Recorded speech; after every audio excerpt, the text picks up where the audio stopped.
Good evening, everyone. My name is Tiara. I will be doing a speech on why I feel like the media has a negative impact on beauty standards when it comes to young girls. So, the media's beauty standard is harmful to young girls because it teaches them bad habits as far as body image and loving themselves in general. So, all of our lives, we've always been taught by the media what the beauty standard is for all over the world, not just America. For me, growing up, the beauty standard in the early 2000s was slender, not a whole lot of meat on your bones, and super tall. That was the standard.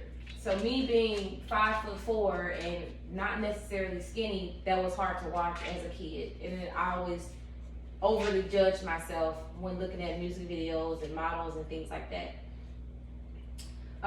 Beauty is in the eye of the beholder is a saying that we all know. What that means is a person can only say if they're beautiful based on who's looking at you. So everyone's idea of beauty should be different, but when it comes to the media, they always have the same beauty standard that everyone follows. So in the 80s, the beauty standard was tall, slim, tan, with big hair and tons of makeup. So women and young girls growing up in the 80s, had eating disorders and ran a lot, did all these things to try to fit that mold that the 80s beauty standards set for them. So that would be the big hair and the tons of blush on their faces, stuff like that. In the 90s, we thought that the beauty standard would get better, but it actually got worse for younger girls. So the beauty standard in the 90s was, again, very, very slim. The weight actually got smaller in the 90s, and that's according to the Media and Control Analysis website that did a poll during that time and saw that the media glamorized collarbones and ankles, showing like their bones and stuff, showing that was attractive back then. So this, like I said, created eating disorders in young girls. It created this unhealthy image that these women, that we're not beautiful. So that is another example on how media kind of harms women and how they think about themselves.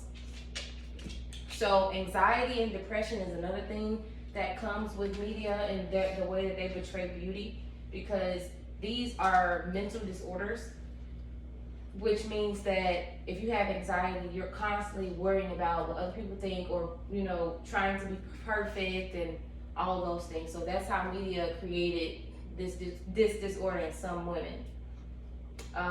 Eating disorders, like I stated before, trying to be smaller than what they naturally are. In today's society, plastic surgery is the big thing in media. So that's having the big butt and the big boobs and the small waist. All of those things is what media is showing as beautiful. So now smaller women who have been small their whole life and who's naturally small wants to have these harmful surgeries to improve or change their bodies from what they naturally are. Marie and Clark Australia actually did a beauty and fashion article on this as far as what the beauty standard is for the early 2000s, not the early 2000s, but today's society and what is deemed as beautiful. Sonoma State University also did a study on this. So I feel like a better way to stop the harmful effects that the media has on us is to teach young girls to actually love themselves and not focus on what they don't have. Actually focus on what it means to be beautiful in your own way. Body positivity is a big thing that's going around right now. Women of all shapes and sizes are on this movement, which is really good. Another thing is that we can control what the media puts out.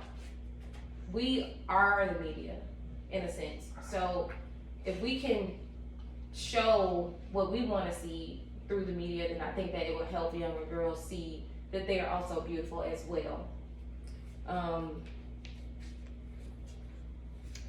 So, like I stated before, the social media issue right now can be fixed. It's just gonna take time and it's going to take effort.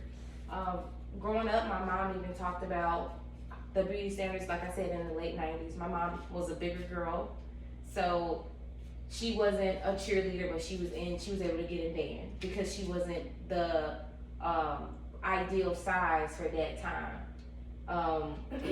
Even me, when I was in high school, I was a bigger girl, so I didn't do cheerleading and all of those things. I did music because I didn't feel like I was beautiful enough to do those things because I wasn't small.